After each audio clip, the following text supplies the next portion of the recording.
Bonjour à toutes et à tous, Viviane Kerlidou du Technocampus Alimentation. Donc, je vous remercie vivement de nous rejoindre pour ce webinaire qui vous est proposé en partenariat avec la société EFI Group. On va vous présenter un certain nombre d'outils pour accompagner le financement de votre R&D. Donc, on attend qu'un maximum de personnes nous rejoignent et on démarre très rapidement ce webinaire dans quelques minutes. Je vous remercie de patienter.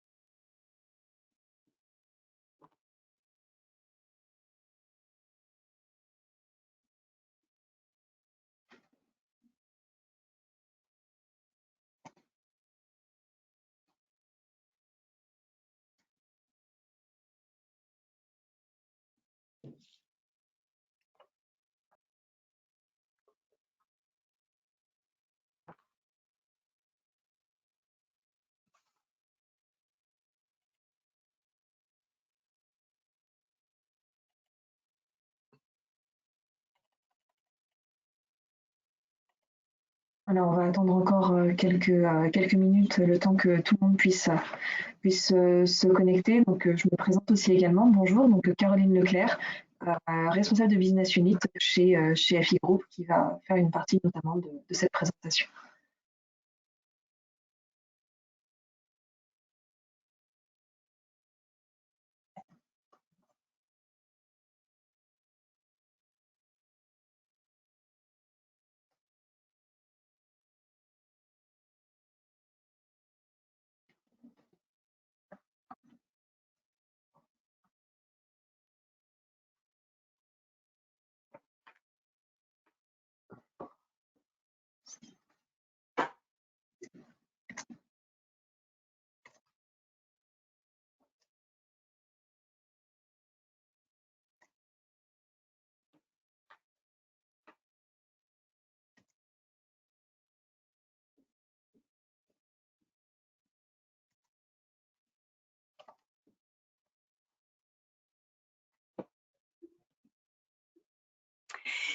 Il est 10h35. Je vous propose, Caroline, si vous en êtes d'accord, vu qu'on est un peu plus d'une quarantaine de connectés, qu'on démarre.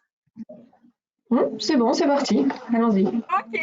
Donc, rebonjour à toutes et à tous. Viviane Kerlidou, donc du Technocampus Alimentation. Comme je vous le disais, on est très heureux de vous accueillir avec Caroline Leclerc de la société EFI Group pour vous proposer un webinaire qui sera dédié à la présentation de quelques dispositifs de financement de votre R&D.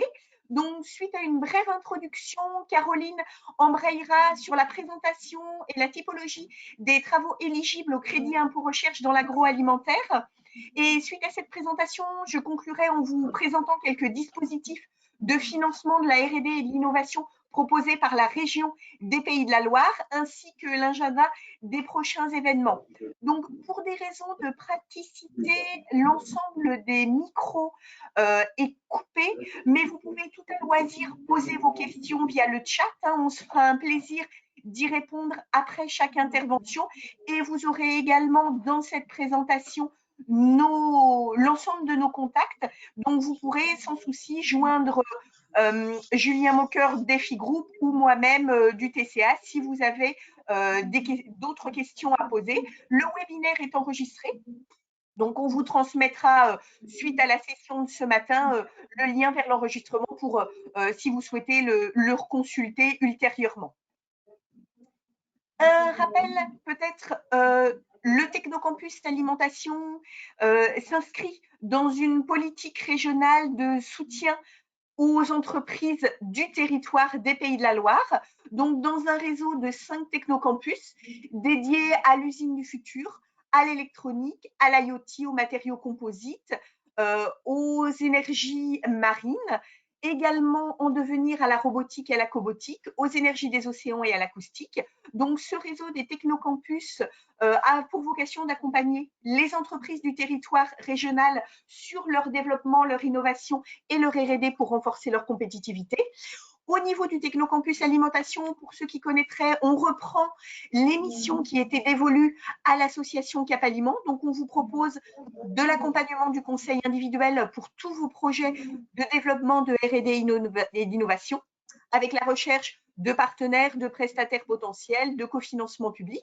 On vous propose aussi tout un programme d'animation sur le territoire. Alors, bien entendu, en ce moment, malheureusement, on le fait plutôt sous forme webinaire, mais on espère quand même, dans les mois à venir, pouvoir vous rencontrer à nouveau dans les départements. Et enfin, on vous propose également de la formation avec cette année un focus sur le Clean Label et la surveillance microbiologique de l'environnement de production. Pour mémoire, vous avez toujours accès en libre service, en ligne, aux outils proposés anciennement par Cap Aliment et que vous retrouverez bientôt sur le site du Technocampus Alimentation. Donc, l'annuaire des prestataires et fournisseurs du secteur agroalimentaire, le guide des compétences de l'ensemble des labos de recherche et des écoles qui travaillent pour l'agroalimentaire en Pays de la Loire, le calendrier des stages étudiants auxquels vous pouvez faire appel, le guide des formations et la fusée. Voilà, je ne vais pas prendre plus de temps pour l'introduction et je vais tout de suite laisser la parole à Caroline qui va vous présenter la typologie et la diversité des travaux de R&D éligibles au crédit impôt recherche dans l'agroalimentaire. Je vous remercie. Merci Viviane pour cette introduction. Alors, juste le temps de faire la petite manipulation pour partager mon écran. Hop. Donc, normalement, vous devez donc voir mon écran, si tout se passe bien. Donc, je me présente en... Caroline. Ah, le partage est interrompu. Hop. Le partage est en pause. Ah, attendez. Les aléas du direct. Oui, tout à fait. Ça, c'est toujours le cas. C'est toujours le cas. Alors, une autre fenêtre est au-dessus de notre application. Déplacer cette fenêtre. Qu'est-ce qui se passe? Ça va être ça. Hop, le partage est toujours interrompu.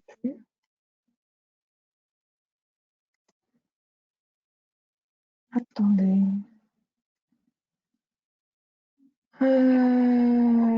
Donc là, il y a un partage. On voit votre écran, par contre, on ne l'a pas en mode « Ah, il a disparu ». Ça y est, il est revenu. C'est bon là? Oui, on ne le voit juste pas en présence. Ah, ça y est, c'est bon, c'est parfait. Ça y est, parfait. Je coupe mon micro, c'est parfait. Parfait. Désolée pour ce petit intermède. Donc, moi, je me présente en quelques mots. Donc, Caroline Leclerc. Je suis responsable de Business Unit au sein de FI Group. Moi-même, en fait, de formation ingénieur en industrie agroalimentaire et 10 ans d'ancienneté dans l'accompagnement, le conseil et la défense des sociétés, donc pour l'obtention du crédit d'impôt recherche, uniquement, on va dire, sur des sociétés de l'agronomie jusqu'à l'agroalimentaire. Donc en fait, le but de cette présentation, c'était de pouvoir vous donner quelques informations sur l'éligibilité des activités de développement expérimental dans le secteur de l'agro, donc au titre du crédit d'impôt recherche. Donc pour ce faire, je vais vous faire un rapide rappel des fondamentaux donc, du crédit d'impôt recherche, un focus sur les activités de R&D et en particulier sur les activités de développement expérimental.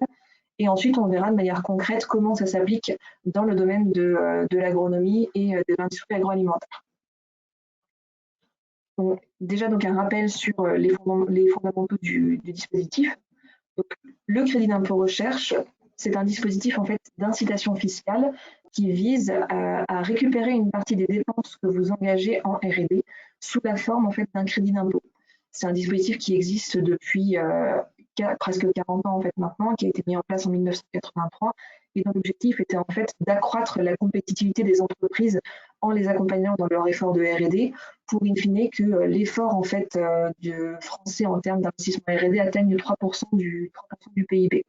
Donc 3%, c'est notamment pour la part recherche publique et également pour la part recherche privée.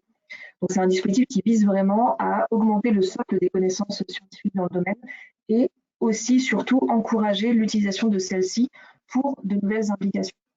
Donc c'est sur un principe déclaratif, c'est-à-dire que ça intervient une année après la réalisation des travaux, à l'inverse des dispositifs de subvention. et ça vient globalement en imputation sur l'impôt sur les sociétés et en restitution immédiate pour les sociétés qui sont en fait des PME. Donc concrètement, les sociétés peuvent être éligibles au crédit d'impôt recherche si ce sont des sociétés qui sont imposées d'après leurs bénéfices réels, donc passibles de l'impôt sur les sociétés ou passibles de l'impôt sur les revenus, et évidemment qui engagent des dépenses de recherche, donc qui sont matérialisées par 3 activités: la recherche fondamentale, la recherche appliquée et le développement expérimental qu'on va décrire un petit peu. Je vais juste mettre ça plus bas. Voilà. Donc, concernant les opérations de R&D, qui sont définies par l'article 244 quater B et précisées donc dans l'article 49 septies F du Code général des impôts, vous avez donc les activités qui sont éligibles, donc notamment la recherche fondamentale, qui est une activité de recherche extrêmement académique, qui vise purement et simplement à générer de nouvelles connaissances, à acquérir des connaissances théoriques au travers de schémas explicatifs et théories interprétatives, sans avoir de visée particulière d'application, de développement de produits ou d'objectifs, on va dire, commercial. Donc clairement, on est sur des activités de recherche qui sont plutôt réalisées par des laboratoires publics, des centres de recherche, et de manière ponctuelle, ça peut être l'amorce d'un projet de R&D dans des sociétés privées. Vous avez également donc la recherche appliquée, qui est un petit peu plus aval que la recherche fondamentale, et la recherche appliquée vise précisément à rechercher des applications possibles des résultats de la recherche fondamentale. Donc là, le but, c'est d'exploiter une connaissance identifiée en recherche fondamentale et d'en fournir un modèle probatoire de produits, d'opérations ou de méthodes. Donc si en recherche fondamentale, par exemple, vous avez identifié une propriété colorante d'un ingrédient qui a été caractérisé dans la littérature, en recherche appliquée, vous allez chercher dans quel domaine vous allez pouvoir exploiter ce caractère colorant et développer des modèles, donc en cosmétique, en agroalimentaire, pour pouvoir faire de la substitution, etc. Le développement expérimental, ce sont les activités qui visent à rassembler un certain nombre d'informations scientifiques et techniques pour que le chef de projet puisse prendre la décision du développement d'un nouveau produit, d'un nouveau process, d'un nouveau service, ou de l'amélioration substantielle de ce produit, process ou service. On y reviendra juste après. Et ces activités en fait, de développement expérimental sont réalisées au moyen de prototypes ou d'installations de pilotes. Donc là, vous avez ce que la loi en fait définit en termes de recherche éligible au crédit d'impôt recherche. Et là, vous avez en fait la frontière entre le développement expérimental qui est éligible et le développement, l'ingénierie classique, qui lui est considéré comme non éligible au crédit d'impôt recherche, parce qu'en ingénierie classique, on va éventuellement développer des produits, mais en utilisant et en exploitant du savoir-faire existant dans le domaine et qui ne générera pas de création de connaissances. Donc là où on constate effectivement des difficultés pour les entreprises, c'est justement de placer cette limite, de placer cette frontière. C'est pas forcément évident et donc au fur et à mesure, vous allez voir qu'on va avoir un certain nombre d'indicateurs et d'outils pour nous aider à nous aiguiller. Donc pour reprendre en fait ce que précise l'article 49 septies F du Code général des impôts, ce sont donc les activités de développement expérimental donc, qui visent à développer de nouveaux produits, process ou services, et également donc améliorer substantiellement ces produits, process ou services. Et par amélioration substantielle, on entend toute modification qui ne découle pas de l'utilisation des connaissances disponibles par un homme de métier et qui présente également un caractère de nouveauté. L'administration fiscale a pu fournir une interprétation des textes qui sont décrits par la loi et a notamment proposé quelques exemples donc, qui sont dans le bulletin officiel des finances publiques. Donc là, je vous les ai transcrits ici. Un exemple d'activité de développement expérimental, ce serait donc le développement d'un procédé de polymérisation à grande échelle, la création de variabilité génétique en vue de développer de nouvelles variétés qui sont améliorées d'un point de vue agronomique, réaliser des essais cliniques pour vérifier l'efficacité d'un nouvel anticorps, ou dans le domaine informatique, développer un nouveau modèle informatique qui vise à prédire les évolutions du marché. On ne détaillera pas plus ici la partie informatique, on est là pour parler de l'agro, mais en tout cas, vous avez déjà ces premiers outils que fournit l'administration fiscale pour vous aiguiller et vous donner un petit peu des idées sur est-ce que votre projet est du développement classique ou du développement expérimental et donc dans quel cas on pourrait le valoriser dans le crédit d'impôt recherche.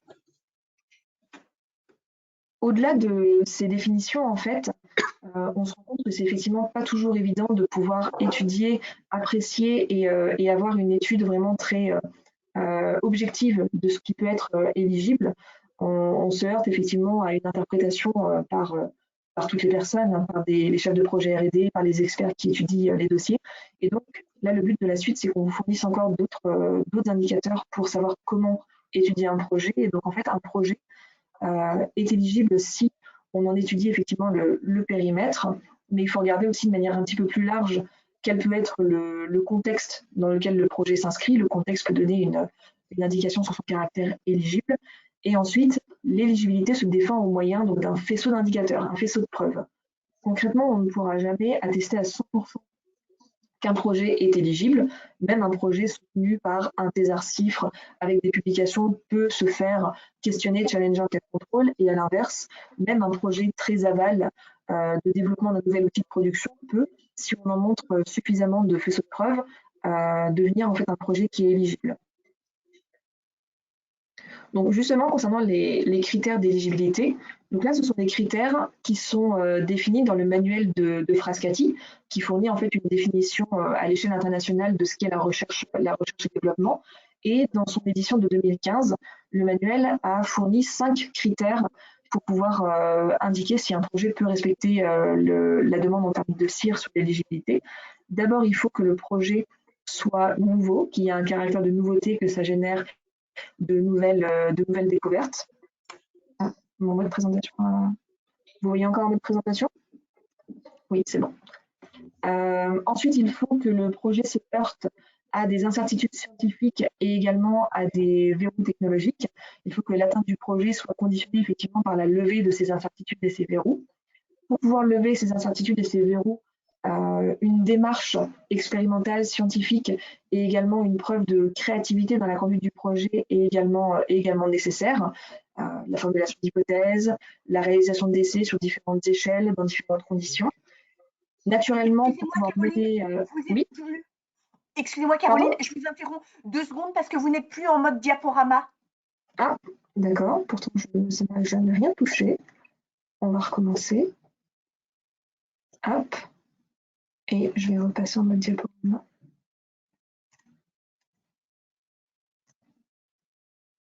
Est-ce que c'est revenu? Oui, voilà, vous êtes repassé en mode diaporama. Désolée pour l'interruption. Non, vous avez raison, pas de problème. Donc, je disais, pour pouvoir ensuite réaliser cette démarche scientifique et cette opération de créativité, naturellement, on a besoin de ressources humaines, de ressources matérielles. Donc, c'est là qu'intervient la notion de chercheurs et de techniciens pour les opérations de R&D. Et ça, évidemment, c'est un critère qui est indispensable pour pouvoir étudier l'éligibilité d'un projet. Et pour finir, un indicateur a également été introduit sur la notion de transférabilité et de reproductibilité. Il est attendu que les résultats, même s'ils font l'objet d'une notion de secret au sein d'une entreprise, puissent malgré tout, en tout cas de manière théorique, être transférables, être communiqués et pouvoir potentiellement servir en tout cas à d'autres domaines pour faire augmenter en fait le socle de la science. Le ministère de la Recherche, dans son guide qui est mis à jour annuellement, fournit pour accompagner davantage la clé de décision, cet arbre décisionnel pour pouvoir, avec un jeu de questions et d'études, déterminer si un projet peut respecter les critères d'éligibilité au sens du CIR. Donc concrètement, quand vous avez un projet de R&D, vous avez un certain nombre d'objectifs que vous visez d'atteindre, des objectifs techniques, des objectifs économiques, des objectifs industriels. Pour pouvoir les atteindre, vous regardez déjà les ressources et les contraintes que vous avez en fait dans le domaine au sein de l'entreprise et l'état du marché et les opportunités que ça pourrait générer. Vous vous posez en fait au départ une question, est-ce que pour atteindre ces projets, vous vous heurtez à des difficultés scientifiques? Si la réponse est oui, vous allez commencer en fait la phase d'étude de bibliographie qui vise à constituer ce qu'on appelle dans le CIR l'état de l'art, qui sont en fait l'état des connaissances disponibles au départ du projet. Et en fait, dans l'état de l'art, en fait, on se concentre sur les connaissances internes de l'entreprise, mais également sur les connaissances externes, les publications scientifiques, les brevets, les éventuelles études des produits concurrents, si vous avez accès à la donnée. Et donc, une fois qu'on a cet état de l'art interne et externe, on se pose une deuxième fois la question, est-ce que ces connaissances sont suffisantes pour mener à bien l'ensemble des objectifs de mon projet? Si la réponse à la question est oui, vous avez finalement dans vos mains toutes les connaissances, toutes les techniques et toutes les billes finalement pour mener à bien votre projet modulo, on va dire un réglage machine en fin de process? Si la réponse à la question est non, vous allez naturellement mettre en évidence des incertitudes scientifiques, des verrous techniques et voilà, des difficultés qui bloquent la réalisation du projet. Et donc, pour pouvoir les lever, vous allez devoir entreprendre une démarche expérimentale en posant des hypothèses, en analysant les résultats et en faisant des essais sur prototype, sur installation pilote et en revenant sur une démarche itérative. Et c'est typiquement ce schéma-là, ce cheminement qui va être un cheminement qu'on va juger comme éligible au titre du crédit d'impôt recherche et du départ de la constitution du projet, de la génération de l'idée jusqu'à l'aboutissement, la levée de la dernière incertitude, on sera sur des activités et donc des dépenses qui seront éligibles au crédit d'impôt recherche. On parle souvent voilà, de la frontière qui est fine entre le développement expérimental et le développement classique, et c'est ce qu'on vient de détailler plus avant. Je voulais juste qu'on s'attarde un instant sur un autre écueil qu'on peut rencontrer au sein de certaines sociétés qui ne sont pas accompagnées ou qui n'ont pas une connaissance parfaite du dispositif, c'est la distinction entre ce qui concerne la R&D et ce qui va concerner plutôt l'innovation. Et donc concrètement, l'innovation, c'est également du développement de nouveaux produits, du développement de nouveaux services qui présentent quelque chose de nouveau sur le marché en termes de performance et d'éco-conception. Mais dans ces activités-là, il n'y a pas nécessairement de levée de verrou et de levée d'incertitude. Et ça va vraiment être là, en fait, le cœur de la distinction entre la R&D et l'innovation. C'est dès l'instant où vous avez la dissipation d'une incertitude scientifique, vous serez dans de la R&D. Si par contre vous êtes dans du développement de nouveaux produits sans incertitude, mais que c'est nouveau sur le marché, là vous serez dans de l'innovation et donc du C2I. C'est important de comprendre la distinction parce que le taux de financement n'est pas le même. Il est moins intéressant sur le C2I, c'est uniquement 20% et c'est plafonné à 400 000 euros de dépenses, alors que le CIR, c'est 30% et il y a un palier à 100 millions d'euros de dépenses. Et le C2I n'est accessible qu'aux PME, et notamment dans les groupes agroalimentaires. Même si le service R&D n'est que d'une dizaine de personnes, par exemple, vous pouvez avoir une force de frappe, des commerciaux, des forces de vente qui font que vous dépassez de loin les critères en fait, de la PME, et donc vous pouvez opter qu'au crédit d'impôt recherche. Un petit aparté également sur la notion d'opération nécessaire qui est assez intéressant. C'est que là, on s'attache en fait à définir si un projet peut être qualifié de R&D. Donc là, c'est ce qu'on explique depuis quelques minutes. Dès l'instant où on dissipe une incertitude, le projet sera qualifié de R&D. Mais ce qui est intéressant, c'est que le BOFIP précise que si un projet est qualifié comme de la R&D, alors les activités nécessaires à sa réalisation seront également considérées comme éligibles. Donc en fait, finalement, un projet, selon l'objectif avec lequel il va être mené, pourrait être considéré comme de la R&D ou pas. Et c'est vraiment toujours ça qu'il faudra étudier. Mais par contre, ce qui peut être intéressant et ce qui peut avoir un effet non négligeable, notamment pour les déclarations crédit d'impôt recherche, c'est que certaines opérations prises isolément ne constituent pas de la R&D, mais dès lors qu'elles s'inscrivent et qu'elles sont nécessaires au projet de R&D et qu'elles visent à fournir des connaissances qui sont indispensables derrière à la prise de décision de la suite du projet, alors ces opérations de routine seront considérées comme de la R&D. Là, le BOFIP nous aide aussi et nous donne deux exemples. L'exemple de la prise de sang, clairement une prise de sang réalisée dans une clinique ou dans un centre médical, c'est une opération qui est complètement de routine et qui n'a rien à faire dans un crédit d'impôt recherche, en tout cas a priori, sauf si ça s'inscrit dans un programme qui vise à étudier l'efficacité d'un nouveau produit pharmaceutique. On peut raisonnablement comprendre que vous avez besoin de faire 5 000, 10 000, 20 000 prises de sang pour faire une analyse bactériologique, une analyse en tout cas de ces prises de sang. Et donc, étant donné que dans ce cas-là, ça a vraiment un but spécifique et ça sert à alimenter le projet, alors ces prises de sang seront jugées comme éligibles dans le projet. Il y a le même exemple qui est donné pour les modèles météorologiques. Dès l'instant où vous voulez développer un nouveau modèle, de nouvelles méthodes d'interprétation, alors vous avez besoin de faire des relevés de température qui, pris isolément, ne sont pas des activités éligibles, mais dans ce projet-là pourront être valorisées. Ce qui peut être intéressant dans ces exemples et cette distinction d'opérations nécessaires, c'est que je sais qu'en agroalimentaire, il y a un volume de projets qui peut être assez important dans une société parce que vous répondez à des appels d'offres, vous devez faire des développements assez rapides. Et dans le cadre de thématiques de R&D globales comme du clean label, comme l'amélioration de propriétés nutritionnelles, comme la suppression du palme par exemple, vous avez une somme en fait de projets et d'activités qui sont faites sur différentes matrices pour prendre en compte cet objectif. Et finalement, en ayant une approche par thématique scientifique, que recommande d'ailleurs le ministère de la Recherche, en regroupant tous ces projets sous un verrou commun qui est voilà, l'amélioration des propriétés nutritionnelles, la réduction du sel et la levée des verrous sur l'impact sur la bactériologie, par exemple, vous allez pouvoir mettre en place un programme de R&D. Et dans ces cas-là, tous ces petits projets qui viendront alimenter ce programme pourront être des activités qui seront jugées comme éligibles. Voilà pour la partie, on va dire, un peu plus théorique sur les critères d'éligibilité. Maintenant, on va voir concrètement comment ça va s'appliquer au domaine de l'agro, agronomie, industrie agroalimentaire, avec un certain nombre d'exemples pour vous donner peut-être plus de pistes.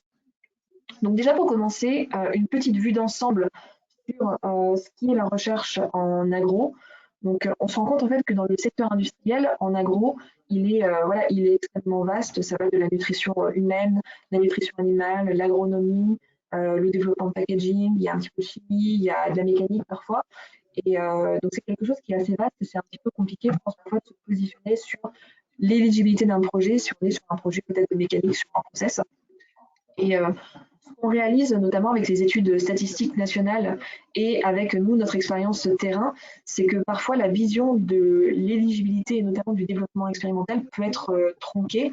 Moi, j'ai déjà entendu, je ne fais pas de R&D, je fais de la génétique de base. Et là, voilà, il faut replacer effectivement les choses dans leur contexte et se rappeler que si on s'inscrit dans un projet qui vise à créer de nouvelles connaissances, alors on pourrait être dans quelque chose qui est éligible. Petit focus sur l'ancrage local. Je pense qu'autour de la table, nous sommes beaucoup à être dans la région Grand Ouest, Pays de la Loire, Bretagne. Et en fait, effectivement, dans le secteur de l'industrie agroalimentaire, et je pense que là, je ne vous apprends rien, les deux régions sont vraiment les régions leaders en France dans les IAA et disposent en fait d'un tissu d'entreprise qui est riche et varié, avec une prédominance, donc que ce soit en chiffre d'affaires, en effectifs et en investissement R&D, donc dans les industries de la viande, du lait et de la boulangerie-pâtisserie industrielle, donc qui représente à peu près les 3/4 de l'activité, tout domaine confondu. Et pourquoi en fait aujourd'hui, moi je vous parle de l'expertise en agro et pourquoi nous on vous avait proposé ce webinaire, c'est tout simplement parce qu'au sein de la société FI Group, on a vraiment une expertise agro qui est extrêmement solide. On accompagne depuis plus de 20 ans des PME, des ETI et même des grands groupes dans le secteur de l'industrie agroalimentaire et de l'agronomie. Et c'est une expertise en fait dont on dispose en interne et qui est partagée par sur 200 consultants par plus de 40 d'entre eux qui sont ingénieurs et docteurs, donc en biologie, en biotechnologie, en végétal, en animal, en industrie agroalimentaire, etc. Et on a un portefeuille, donc si on se restreint vraiment à l'industrie agroalimentaire, on a plus de 200 clients qui représentent presque 250 millions d'euros de dépenses. Et donc notre expertise, elle est notamment saluée par un taux de validation de nos contrôles fiscaux qui est de près de 98% à l'échelle nationale. Et je sais qu'on se défend très bien en agro, notamment sur la partie éligibilité.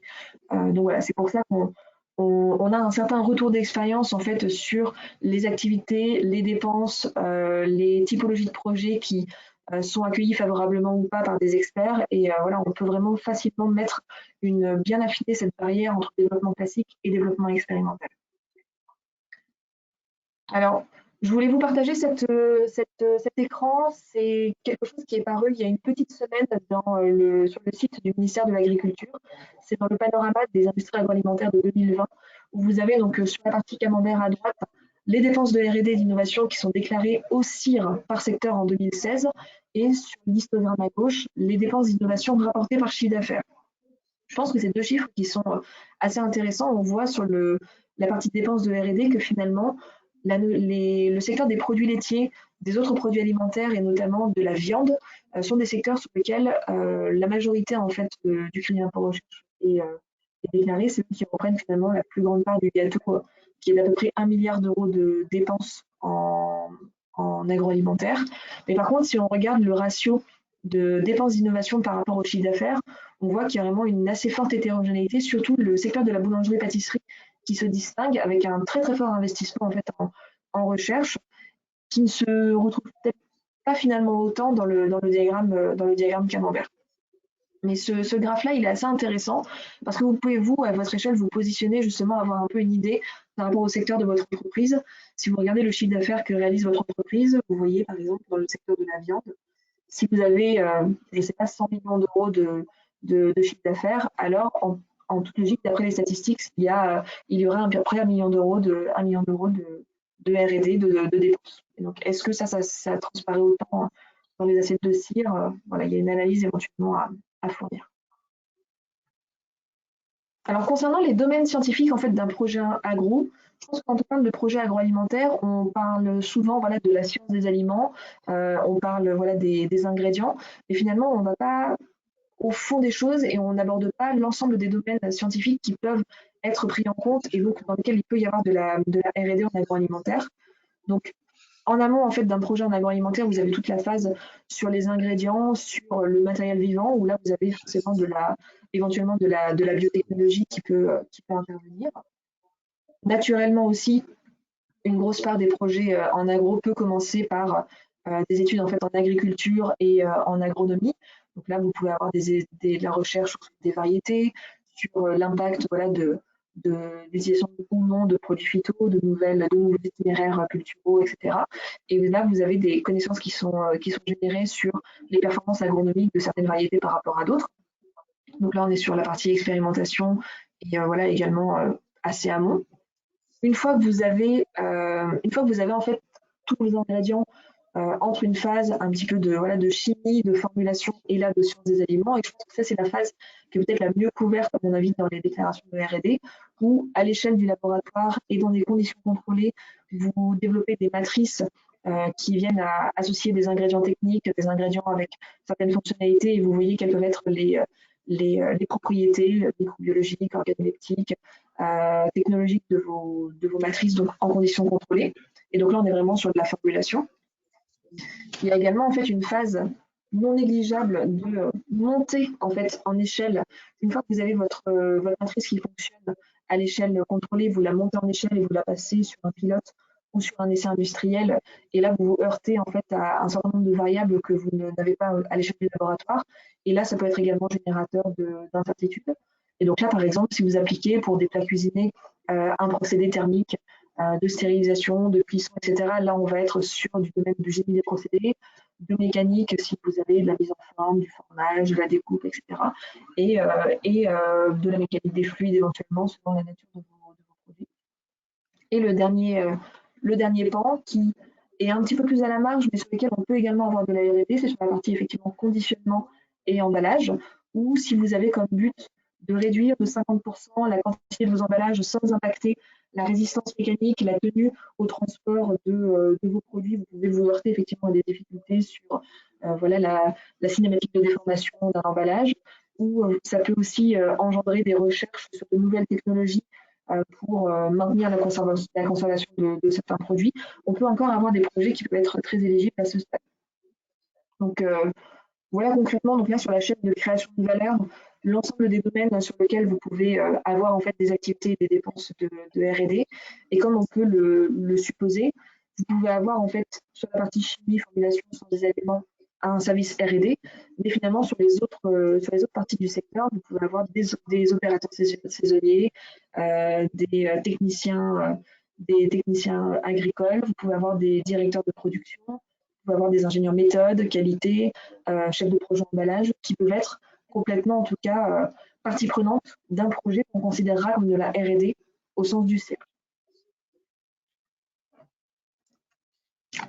Pour continuer en fait dans les exemples, donc là c'est plus pour vous donner quelques idées de projets qu'on peut retrouver donc selon les secteurs. Donc naturellement en agronomie, la sélection variétale, l'étude d'une nouvelle technologie de conservation, l'étude des propriétés colorantes d'une molécule, ou de manière un peu plus globale, l'amélioration, donc dans le contexte Nutri-Score par exemple, l'amélioration des propriétés nutritionnelles, microbio ou organoleptiques de matrice alimentaire. Et en fait, vous avez au centre l'ensemble des indicateurs qui sont précisés donc, dans le manuel de Frascati. Les incertitudes qu'on retrouve assez naturellement dans les projets en agro, c'est on se heurte en fait soit de la manipulation de matériel vivant, soit à un environnement qui est vivant et qui est imprévisible, les conditions climatiques, le contexte effectivement pédoclimatique, l'environnement biotique, abiotique est difficilement maîtrisable et on peut assez difficilement anticiper tout ce qui peut s'y passer. À l'échelle d'une formulation, même un expert en formulation ne peut pas anticiper l'ensemble des interactions qu'il peut y avoir quand on change un composant dans une formule, quand on fait une substitution. Mis à part éventuellement le remplacement d'un arôme un pour un qui a un léger impact sur l'organo, le reste de la substitution d'ingrédients technologiques est en général toujours accompagné d'une dégradation d'un autre paramètre et qui impose une nouvelle phase de R&D. Et donc, c'est pour ça que c'est complètement éligible au CIR. En agronomie particulièrement, on a des processus d'études qui durent plusieurs années en général pour pouvoir acquérir des données qui sont répétables, pour pouvoir en agroalimentaire assurer une montée à l'échelle industrielle et résoudre l'ensemble des incertitudes. Et donc, comme je disais sur la slide d'avant, au niveau des ressources, on a des ressources qui sont extrêmement spécialisées, donc des docteurs, des ingénieurs en sciences des aliments, en chimie, en biologie, mais on a également besoin de ressources plus opérationnelles, des techniciens, les opérateurs saisonniers. Et voilà, sur la notion de rupture technologique, c'est en lien avec les incertitudes. Et sur la partie originalité et capitalisation, on va être sur de la découverte, de l'étude de nouvelles molécules, de l'exploitation de nouvelles technologies ou de technologies qui fonctionnent dans un certain secteur, mais que vous voulez détourner et que vous voulez utiliser dans un secteur qui est complètement différent et qui n'est pas nécessairement compatible.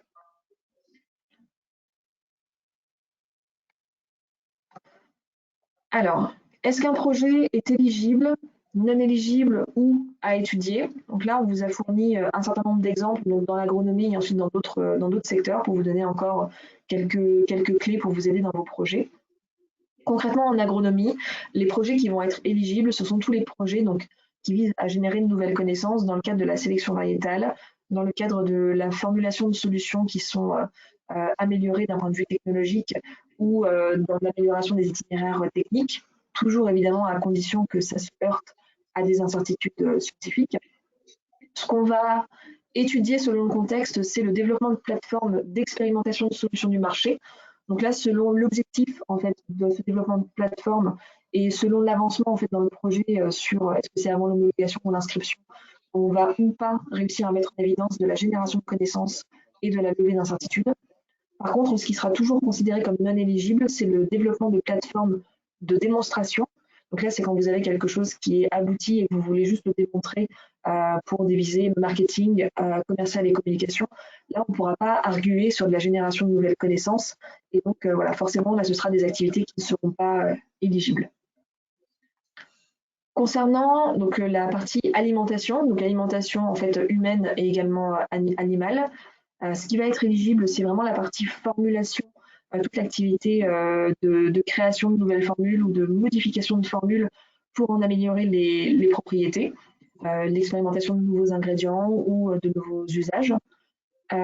Néanmoins, à vérifier selon le contexte, quand vous remplacez juste un ingrédient, on va dire en 1 pour 1, si je reprends l'exemple de l'arôme, le remplacement d'un arôme en 1 pour 1 qui aboutit tout de suite à un résultat satisfaisant, on aura du mal à mettre en évidence des incertitudes. Par contre, le remplacement, par exemple, je ne sais pas, de l'huile de palme par de l'huile de tournesol dans des matrices biscuitières, là, on sait que ça peut être générateur de difficultés parce qu'il va y avoir un goût rance qui va se développer, parce que la texture va être différente, la rondeur en bouche ne sera plus la même. Et donc là, on sait qu'on va devoir engager une démarche de recherche pour pouvoir le remplacer. Et par contre, ce qui ne sera pas éligible, c'est les études qualité des produits donc, qui sont déjà commercialisés dans un contexte de production ou dans un objectif de communication. Si vous avez finalisé en fait votre produit et que vous faites des étiquetages nutritionnels, par exemple, là, on est vraiment sur quelque chose qui ne vise pas à lever d'incertitude, donc ce sera une activité qui ne sera pas éligible. Encore dans la nutrition animale, mais cette fois sur le volet procédé. Donc, on a fait la partie formulation. Il y a également le volet donc, plus aval sur les procédés, où clairement le développement d'un nouveau procédé, d'une nouvelle technologie qui vise à étudier un certain nombre d'hypothèses, ce sera une activité qui sera éligible, donc menée par un chef de projet R&D ou éventuellement par un responsable de production. Et donc là, dès l'instant où on a des incompatibilités ou de la modification qui vise à améliorer les propriétés techniques, on sera sur quelque chose d'éligible. Ce qu'on va étudier un petit peu plus, c'est le fait d'associer des briques d'une ligne, des briques qui sont connues, le fait de les associer entre elles pourrait être éligible, mais à condition que la communication entre chacune des briques ne soit pas évidente, soit éventuellement incompatible ou que ça génère des incertitudes. Si vous associez des briques et que tout fonctionne bien, on ne pourra pas mettre en évidence de génération de nouvelles connaissances ou d'incertitudes.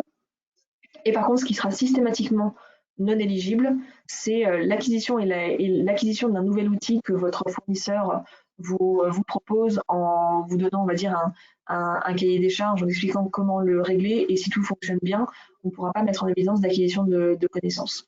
Et dès l'instant où on fait juste une mise au point organisationnelle des outils de production, on sera plutôt également sur du développement qui sera classique. Il existe également d'autres exemples d'activités qui sont potentiellement éligibles. Alors c'est plus à la marge, mais il faut quand même le garder en tête parce que vous pouvez avoir vraiment de la R&D qui se cache dans les services qualité ou services techniques, travaux neufs ou production. Par exemple, quand vous vous mettez en conformité d'une norme qui impose de conduire des modifications de formule et de process et qui est complexe techniquement, on pourrait être dans quelque chose qui sera éligible au CIR. Même chose, si vous avez un produit que vous commercialisez depuis déjà un certain temps et que vous avez une remontée d'une non-conformité sur le développement de moisissures, sur un problème d'apparition d'un goût indésirable et que vous ne savez pas d'où vient en fait la source de ce problème et que vous devez faire vraiment toute une phase de recherche avec un plan d'expérience pour isoler les causes d'apparition. Et si cette cause elle est assez inattendue, ce sera une nouvelle finalement connaissance pour votre process.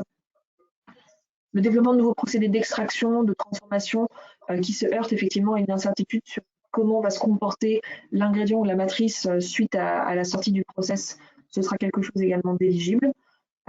Sur la partie travaux neufs, comme je le disais tout à l'heure, étudier une nouvelle technologie ou un nouveau procédé de fabrication ou automatiser même certaines étapes, c'est quelque chose qui, selon les cas, pourrait également être éligible. Et quand vous faites en fait un transfert d'un process d'un site à un autre, normalement vous avez un protocole qui est défini, vous avez des équipements qui sont censés être similaires, vous allez ajuster. En théorie, c'est censé bien se passer, pour autant vous pouvez avoir une problématique, je ne sais pas, d'apparition de mousse, une problématique de bouchage, de pompe, etc., qui n'était absolument pas anticipée. Et finalement, si vous faites une recherche des causes et que vous vous rendez compte qu'un infime changement d'une technologie ou de la source de la matière première entraîne un écart considérable, là, c'est également de la génération de connaissances que vous pouvez valoriser dans le crédit d'impôt recherche. Alors, pour conclure, je voulais conclure sur un constat national que j'ai déjà donc, un petit peu abordé. Le ministère de la Recherche, en 2018, a publié une étude selon laquelle donc, les dépenses intérieures donc en France de R&D seraient de 34 milliards d'euros. Oui. Alors que, en fait, 22 milliards sont uniquement valorisés dans le crédit d'impôt recherche. Cette étude, en fait, elle suggère que plus de 30% des dépenses de R&D ne seraient pas, en tout cas à l'heure actuelle, valorisées dans le crédit d'impôt recherche. Donc, du coup, il y a vraiment c'est vraiment intéressant, non pas d'optimiser, mais vraiment de valoriser au plus juste l'ensemble des dépenses et d'avoir une approche effectivement la plus réaliste possible et de ne pas oublier certains services et certaines dépenses. Et effectivement, on constate que l'approche parfois prudente des sociétés sur la définition du crédit d'impôt recherche est faite au détriment des activités du développement expérimental. Et il faut garder en tête que les activités éligibles ne se limitent pas uniquement aux expérimentations en labo, à la formulation et aux seuls services R&D. Et juste pour terminer, effectivement, quand vous voyez que 30% des dépenses n'est pas valorisé dans le CIR, on peut assez aisément penser que évaluer au plus juste cette exhaustivité de dépenses, ça peut représenter un enjeu économique considérable pour les entreprises du secteur. Et j'en ai terminé en tout cas pour ma partie. Je vais pouvoir redonner la main à Viviane. Merci beaucoup, Caroline, en tout cas pour la clarté et la précision de votre présentation. Je ne crois pas qu'il y ait des questions, sauf erreur. Bah, peut-être qu'elles viendront au fur et à mesure. Elles viendront à la fin, sinon. Oui, tout à fait. Voilà, du coup, je vais relancer ma présentation. Est-ce que vous pouvez me confirmer que vous la voyez bien en mode PowerPoint? Alors, pas encore. Ah mince, bon, donc ça plante. Je vais retenter. Décidément.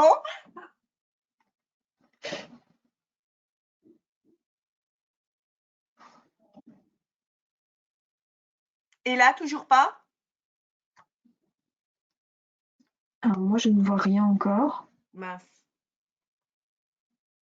Et du coup, est-ce que Martin on pourrait refaire la manip parce que je ne sais pas pourquoi ça ne fonctionne pas.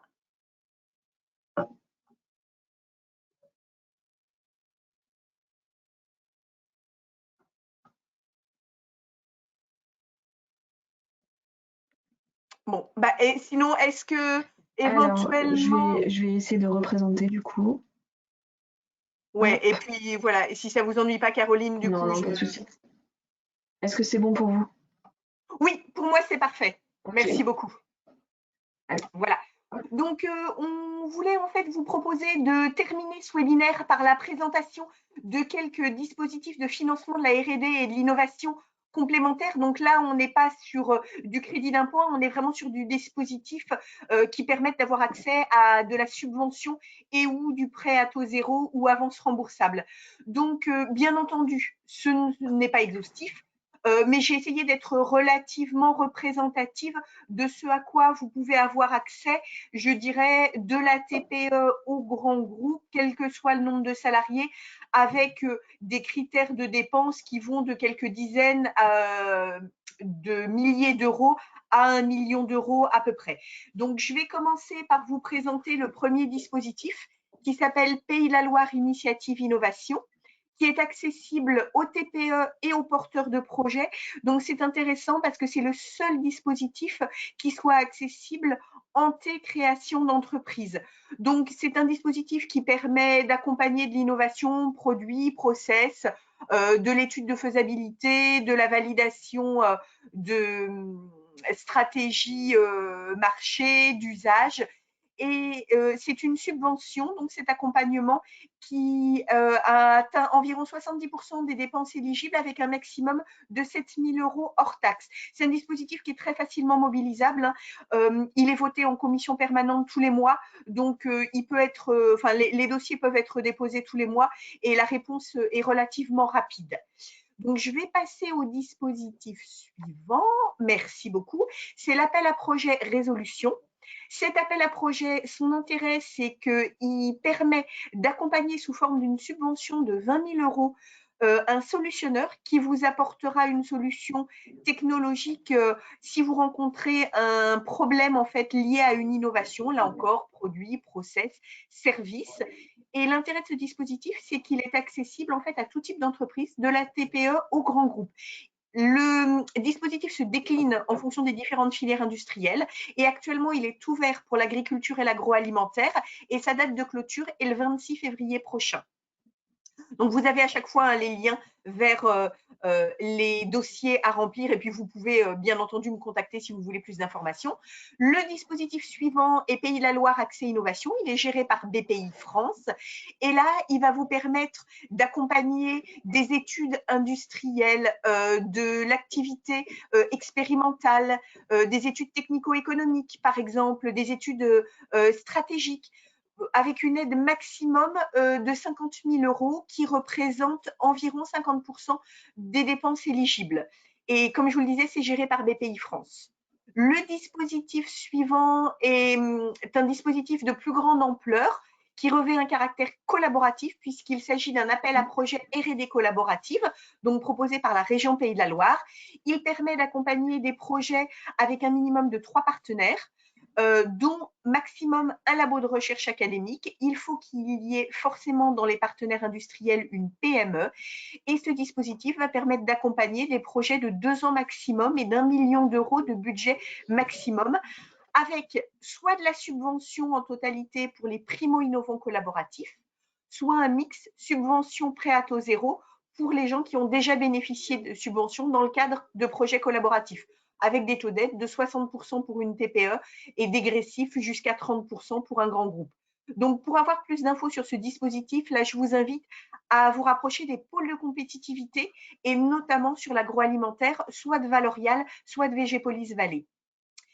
Voilà, là l'idée c'était de vous présenter un panorama de quelques dispositifs, on va dire régionaux pour accompagner la R&D et l'innovation. Il en existe d'autres, notamment des dispositifs nationaux mais de plus grande ampleur pour des projets à plusieurs millions d'euros. Si vous voulez plus d'infos, vous vous rapprochez de nous. Je voulais aussi juste citer le fait que la région Pays de la Loire, en plus de l'innovation et de la R&D, accompagnait aussi les investissements matériels avec des dispositifs transversaux à plusieurs filières industrielles et avec des dispositifs spécifiques pour l'agroalimentaire. La région accompagne aussi l'international et le développement de l'export. Et puis sur la slide suivante, il y a aussi tout un panel d'aides dans le cadre de la lutte contre la crise sanitaire actuelle et notamment en lien avec le plan de relance national. L'ensemble de ces dispositions a été présenté la semaine dernière dans le cadre d'un webinaire, donc je ne vais pas m'étendre dessus. Vous pouvez les retrouver en ligne sur notre site internet. La conférence a été filmée. Donc, je vais conclure sur la présentation de nos prochains événements. Donc, les webinaires à venir en février et en mars, pardon. Donc, mercredi prochain à 9h30, on vous propose un webinaire sur la traçabilité en supply chain en partenariat avec le PASCA et l'Igéria. Vous avez pareil les liens d'inscription sur notre site. En mars, le 25, donc la slide suivante. Merci beaucoup. On vous propose un webinaire en partenariat avec le CTCPA sur les nouveaux modèles économiques dans l'agroalimentaire et notamment avec un focus sur l'impact de la crise sanitaire et le témoignage de start-up de la food tech. Et puis, pour terminer, en avril, on vous repropose le 13 avril à 10h un webinaire toujours avec FI Group et en partenariat cette fois-ci également avec VG Police Vallée sur un tout nouvel outil qui est paru en 2019, l'IPbox.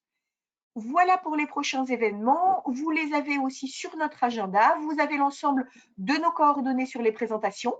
Je voulais renouveler mes remerciements à Caroline pour la qualité de son intervention. N'hésitez pas à nous contacter. Vous avez mon contact, vous avez le contact de Julien Moqueur pour FI Group si vous avez plus de questions. Le webinaire étant enregistré, on vous l'enverra dans les jours à venir. Et puis, je vous remercie vivement pour votre participation et je vous souhaite une très belle fin de journée. Merci à tous. Merci beaucoup également pour votre participation. Alors, je vois qu'il y a deux questions donc sur la partie crédit d'impôt recherche, donc je me permets de reprendre un instant la main. Donc, la première question, c'est bonjour, la méthodologie de recherche des causes est valorisable ou uniquement les expériences visant à les solutionner? Donc en fait, la méthodologie de recherche des causes, si c'est quelque chose qui est éventuellement nouveau ou qui est indispensable, encore une fois, en fait, à la conduite après de la recherche, tout le temps passé à réfléchir pour pouvoir construire le plan d'expérience notamment, c'est considéré comme du temps nécessaire à la réalisation du projet. Donc pour moi, ce serait quelque chose à incorporer. Ce qu'il faudra distinguer dans les opérations nécessaires, c'est par exemple si vous avez un projet en collaboration avec plusieurs sociétés, la partie administrative sur la construction du contrat, même s'il est nécessaire pour ensuite avancer dans le projet, c'est évidemment pas une opération technique, donc là on ne pourra pas arguer que c'est une opération nécessaire. Dès l'instant où l'action, la tâche est indispensable pour rassembler, pour récupérer des informations pour le projet, ce sera quelque chose qui sera éligible. Et du coup, j'ai une deuxième question. Pouvons-nous déclarer les heures des différents intervenants du projet, peu importe qu'ils soient ingénieurs ou non, ou est-ce en fonction d'un diplôme, ou est-ce seulement en fonction de la tâche réalisée qui permet de lever les incertitudes? On n'a pas forcément étudié ce volet-là dans ce webinaire, on s'est concentré sur l'éligibilité. Évidemment, il y a un autre volet qui est important dans le crédit d'impôt recherche, c'est la défendabilité. Et concernant les intervenants, en fait, vous avez deux catégories de personnes qui sont éligibles au crédit d'impôt recherche, les chercheurs et les techniciens. Les chercheurs, dans la définition du CIR, c'est les scientifiques qui travaillent à la création de connaissances. Et les techniciens, ce sont les personnes qui travaillent en étroite collaboration avec les chercheurs pour assurer le soutien technique indispensable à la réalisation des opérations de recherche. Donc, il n'y a pas de notion de diplôme stricto sensu dans les textes de loi. Pour autant, ce qu'on va demander, c'est évidemment un certain nombre de faisceaux de preuves qui vont indiquer qu'un intervenant a eu effectivement un rôle et une tâche technique qui était nécessaire en fait au projet Et donc, du coup, à ce titre-là, on pourra le valoriser. Mais évidemment, en termes de faisceau de preuves, c'est toujours plus facile de défendre je sais pas, un responsable achat qui aura identifié l'ingrédient comme étant le nouvel ingrédient à incorporer dans les matrices. Ce sera évidemment plus facile de le défendre s'il a un diplôme d'ingénieur agro. Mais pour autant, avec sa fiche de poste, avec son lien avec la R&D et la preuve par la participation à des réunions qu'il a vraiment eu un apport technique et de l'expérience, on peut envisager effectivement de valoriser ce type de personnel. Donc, c'est pas nécessairement nécessaire d'avoir un diplôme, mais il faut apporter de la preuve sur la tâche, son lien avec le projet et son caractère indispensable. Voilà, j'espère que j'aurai répondu à cette question. J'en vois deux nouvelles. Est-ce que la recherche d'emballages innovants et recyclables ou compostables peut rentrer dans le CIR ou le C2I? Donc, la recherche d'emballages innovants, recyclables ou compostables, c'est toujours en fait oui, si l'incorporation de ces nouveaux emballages se génère après derrière des difficultés techniques. Vous pouvez avoir un emballage, un produit alimentaire qui est conditionné classiquement et qui a une DLC de 10 jours. Si vous le remplacez avec un emballage recyclable et que votre DLC elle chute à 5 jours, clairement on peut voir une dégradation en fait de la technicité du produit et vous allez avoir en fait comme questionnement comment substituer en fait cet emballage, comment incorporer cet emballage recyclable tout en maintenant une DLC de 10 jours alors qu'il ne permet, d'après la littérature, qu'une DLC de 5 jours parce qu'il est davantage pour eux, etc. Ou voilà, ça va toujours être comment en fait intégrer cette nouveauté malgré la difficulté que ça représente. S'il n'y a pas de difficulté, si c'est juste un remplacement et que c'est un emballage qui est nouveau, ça pourra peut-être davantage être effectivement du C2C. Et la question 4, dans le montage du dossier CIR, pouvons-nous prendre en compte les employés ouvriers? Donc ça, je pense que ça laisse, c'est plutôt les ouvriers de production, j'imagine. Donc oui, encore une fois, si les ouvriers entrent dans... Les ouvriers peuvent être considérés comme des techniciens, finalement, dans la définition du CIR, avec ce soutien technique indispensable. Si vous avez un projet que vous avez développé à l'échelle du laboratoire, vous avez besoin de faire un essai sur une ligne, clairement, la personne la plus spécialiste de sa machine, ça va être le conducteur de la machine. Et donc, si la ligne est utilisée pour faire en fait cet essai, vous allez avoir besoin, pendant quelques heures en tout cas, de cet opérateur. Et donc là, pour pouvoir le justifier, encore une fois, c'est prouver que l'essai a eu lieu à une certaine date, que prouver soit par un système de suivi temps, soit par voilà, une fiche de poste que l'opérateur, c'est bien le spécialiste de cette machine-là. Ça peut être, on peut récupérer par les ordres de fabrication, par exemple, la liste des opérateurs, et ensuite par la fiche de poste et par un compte rendu d'essai ou une traçabilité. Ça permet de justifier effectivement son caractère de technicien. Alors, il y a d'autres questions qui arrivent. Je vous remercie pour votre intérêt en tout cas. Est-ce que la démarche Nouvel Aliment, Novel Food est éligible au CIR C2I? Nouvel Aliment, Novel Food. Encore une fois, c'est toujours oui, parce que vous allez sûrement être dans une démarche de formulation, d'étude de l'impact de l'ingrédient au sein de la matrice. Et il faut par contre montrer effectivement que l'incorporation de ce nouvel ingrédient dans cette matrice donnée n'a jamais été fait, en tout cas dans ces conditions, ou avec un objectif d'organo, de texture ou de microbio aussi élevé que ce que vous pouvez avoir. Et dans ces cas-là, vous avez encore une fois des questionnements scientifiques, des incertitudes, et par le jeu de l'expérimentation à l'échelle du laboratoire et ensuite la scalabilité à l'échelle industrielle, vous allez pouvoir prouver en fait une génération de connaissances. Et un petit aparté également, que vous arriviez ou non à vos objectifs, ce n'est pas un critère pour le CIR. Vous pouvez avoir un objectif, intégrer un nouvel ingrédient. Après 10, 15, 20 essais, ça ne fonctionne pas. Ça pourrait être malgré tout une démarche éligible parce que le fait de tester des hypothèses et de prouver que ça ne fonctionne pas, c'est aussi de la création de connaissances. Une autre question alors en deux parties. Un projet qui n'est pas achevé est-il éligible? Un projet qui n'a pas abouti est-il éligible? Voilà, je viens de répondre à la question, je passe à peu près en avance de phase. Un projet de R&D, effectivement, s'entend de sa génération jusqu'à la fin, ou en tout cas jusqu'à la levée de la dernière incertitude, alors que le crédit d'impôt recherche, lui, s'étudie par année civile. Donc, vous pouvez avoir un projet qui, au 31 décembre de l'année considérée, n'est pas terminé parce qu'il y a encore des incertitudes. Donc, vous allez valoriser la dépense exposée au cours de l'année, dans le crédit d'impôt recherche 2020, par exemple. Et si le projet se poursuit avec encore des incertitudes scientifiques en 2021, vous allez pouvoir continuer en fait à rassembler et capitaliser ces dépenses dans le CIR 2021. Si par contre, en 2021, vous avez juste la commercialisation et qu'il n'y a plus d'incertitude, on ne pourra pas valoriser en 2021 de dépenses sur ce projet-là. Voilà, j'espère que j'ai répondu en tout cas à la question. On peut attendre encore quelques instants si vous en avez éventuellement d'autres, mais merci en tout cas pour ces questions qui sont très pertinentes et qui viennent je pense, compléter mon discours.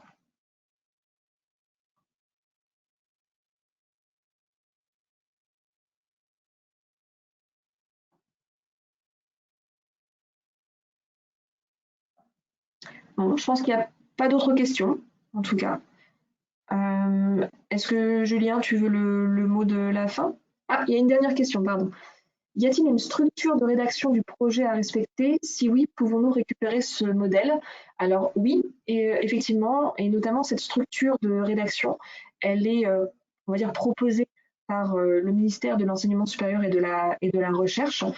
C'est une structure qui est notamment d'ailleurs actualisée et mise à jour chaque année. Donc c'est un modèle que vous pouvez retrouver sur le site du ministère de la Recherche ou si vous contactez Julien, on pourra aussi vous transmettre le modèle. Mais concrètement, voilà, la justification, c'est la formulation de l'objet scientifique du projet, la constitution de l'état de l'art, donc avec une preuve quasiment mathématique, une argumentation que les connaissances disponibles ne répondent pas en tout cas à l'objectif du projet, les incertitudes scientifiques et ensuite une description des travaux, avec ensuite une conclusion sur les contributions scientifiques au projet, les éventuels partenariats et les références bibliographiques.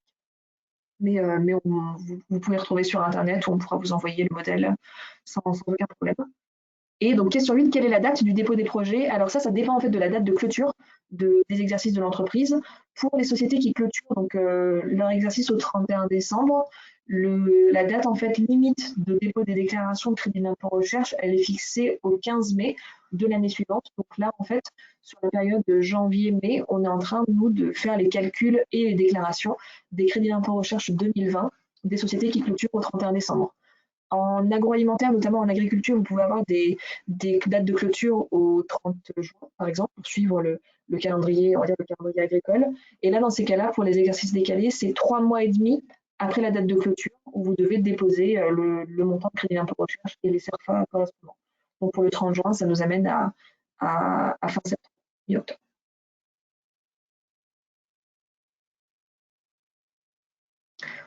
Je pense que c'était la dernière question.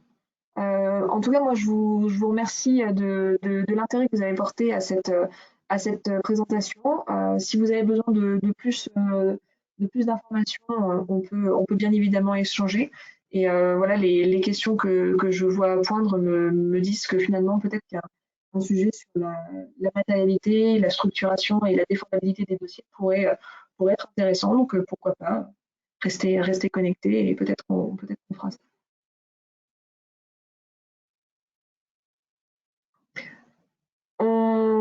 Viviane, je vous propose qu'on ferme dans ces cas-là. Je vous remercie beaucoup et très bonne journée en fait à tout le monde et à bientôt si vous avez d'autres questions. Merci Caroline, très bonne journée également. Au revoir à tous. Au revoir.